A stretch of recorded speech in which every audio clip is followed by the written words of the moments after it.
Hey everyone, welcome back to the B-Movie Bunker. Today we're looking at 2013's Blood Punch. This is brought to us by Madeleine Paxson.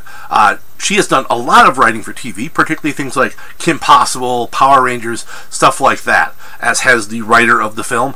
And all of the main actors in this movie have also done some work in the Power Rangers. But don't let that fool you. This is not some kid-friendly little movie. This is a dark comedy. What we have is Milton. Milton is a chemist who ends up in rehab because he was cooking meth.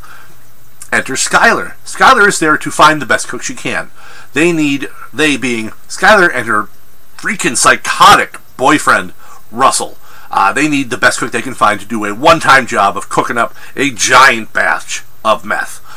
They all end up in this cabin out in the woods to do the deed, and things just go from bad for worse as Milton finds himself in this bizarre love triangle with Skyler and Russell, and he has to keep repeating the same day over and over and over again. This one was a lot of fun. It does start to get a little repetitive after a while. I think maybe cut it a little bit in the middle there, but not really that much. I still think it works really well.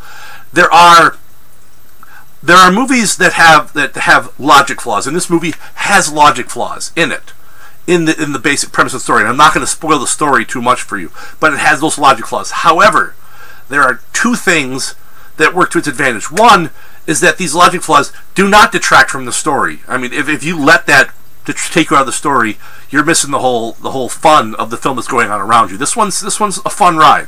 Also, it gets you talking about the movie with other people because now everyone has their theories of how things work in the film, and I love that. I love a film that really leads to discussion, and you can sit there with people who watch it, and you can just talk about it and talk about it and talk about it, and everyone has their own ideas of how things work. That's one of the things I love with this movie, is that there's a lot of things that you can discuss. And I will also add that trying to use logic, thus, the whole idea of logic flaws, using logic to define something that is supernatural, which is what happens in the movie, is a supernatural occurrence. It doesn't quite work, because the supernatural, by and large, can and will often ignore the laws of science, and it will ignore logic. So therefore, trying to apply logic to it doesn't always work. But again, as I said, that's what leads to some of the great discussions about the movie. I really enjoyed this one. On a scale of 1 to 10, this is like, it's like Groundhog Day if it was done by like early Coen brothers. I'm talking like Blood Simple or Simple Plan, or some of the darker stuff they've done, And it's kind of that, and maybe throw in some Quentin Tarantino too. It's just really good. It's a dark comedy. It's got a lot of funny moments. It's fairly violent, but not to an excessive point, because a lot of the violence is more comedic in its application. So I would highly recommend this one.